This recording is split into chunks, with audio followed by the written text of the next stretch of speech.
Mine Şevket'in qaq ortasındaman. Marafonga dayınlıq. Қазір tаңғы сағат 7:30 разминка болады. Содан кейін жүгіреміз. Керемет.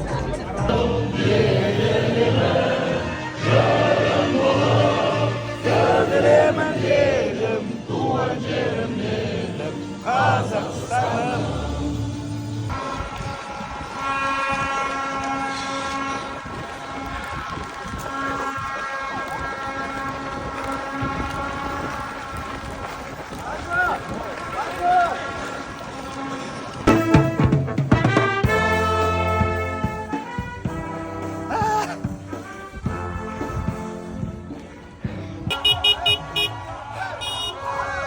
Sabırla başlayacağım. Videoda.